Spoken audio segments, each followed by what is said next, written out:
आज प्रधानमंत्री आदरणीय नरेंद्र मोदी जी के कर कमलों द्वारा 5वीं बार रोजगार मेले के माध्यम से ये सरकारी नियुक्तियों का पत्र दिया गया है, जिसमें आज देश भर में लगभग 71,000 से अधिक युवाओं को रोज़गार प्राप्त हुआ है, जिसमें सरकारी नियुक्तियां दी गई है। मैं इस अवसर पर उन सभी को बहुत बहुत शुभकामना देता हूं और प्रधानमंत्री जी का धन्यवाद ज्ञापित करता हूं कि आज इन सबको ये नियुक्ति पत्र भी दी। और आने वाले समय के अंदर भारत जब विकसित राष्ट्र बन रहा है तो उसके अंदर इन सभी युवाओं का बहुत महत्वपूर्ण योगदान होने वाला है।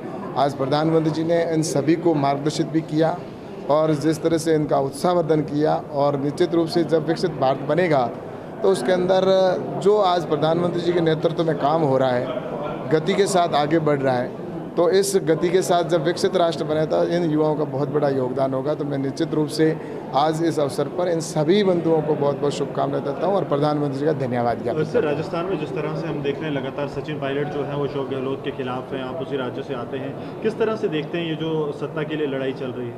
ऐसा कि इसकी सज़ा राजस्थान की जनता भुगत रही है, क्योंकि राजस्थान की जनता को भगवान के भरोसे पे छोड़ दिया है और वो सिर्फ अशोक जी गहलोत कुर्सी बचाने में लगे हुए हैं और भ्रष्टाचार का आलम है। ये हमें कहने की आवश्यकता नहीं है, उन्हीं के विधायक हैं, उन्हीं के मंत्री कह रहे हैं। इससे स्पष्ट होता है कि वहाँ पर लॉ एंड ऑर्डर की स्थिति भी बिगड़ी हुई है और बहन बेटियां सुरक्षित नहीं है। तुष्टीकरण की नीति पर ये सरकार चल रही है। इसलिए राजस्थान के अंदर तो जनता है वो निश्चित रूप से आज चुनाव का इंतज़ार कर रही है कि किस तरह से उन्होंने उस समय चुनाव के अंदर पहले विश्वास किया था, उम्मीद की थी कि राजस्थान का विकास होगा, किसानों का जो उनका ऋण है वो माफ़ होगा, संपूर्ण वादा किया था, युवाओं को 3500 रुपये बेरोजगारी भत्ते की बात की थी, लेकिन वो झूठे वादे किए थे। और कांग्रेस एक झूठ का पुलिंदा है, ये आज से नहीं है, कांग्रेस का कल्चर रहा है। जब से आज़ादी मिली है तब से लेकर लगातार देख रहे हैं कि जब कांग्रेस की सरकार है उन्होंने भ्रष्टाचार किया है। तो निश्चित रूप से मैं कह सकता हूँ कि राजस्थान के अंदर जनता को चुनाव का इंतजार है और इस सरकार को लगता है जिस तरीके से राजस्थान के हालात हैं, आपस में जो रंजिश चल रही है, उसका फायदा बीजेपी को मिलेगा।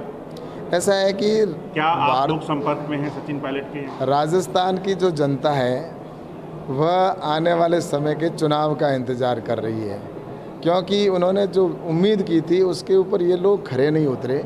इसलिए यहाँ की जनता तो बहुत त्रस्त है, क्योंकि इनको एक ही चाहिए कि किसी प्रकार से तुष्टीकरण की नीति हो और उसके बाद में राजस्थान के अंदर उनको जो ये अवसर मिला है, ये अभी इनके पास 6 महीने में जितना राजस्थान को लूट सको उतना लूटो, इसके अंदर वो लगे हुए हैं। क्या भारतीय जनता पार्टी पायलट के उनके साथ संपर्क में है कि क्या उनको? ऐसा है कि भारतीय जनता पार्टी के अंदर जो भी अगर जनाधार करने वाला अच्छा कोई व्यक्ति आता है तो उसके लिए हमारी तरफ से कोई मना नहीं है। और निश्चित रूप से मैं ये कह सकता हूँ कि आने वाले समय के अंदर ऐसे जो भी हमारे जो विचारधारा से और भारतीय जनता पार्टी के विचार से जुड़ना चाहते हैं तो उनके लिए कोई मना नहीं है, लेकिन वो भारतीय जनता पार्टी के विचारधारा से चलें। शुक्रिया, थैंक यू।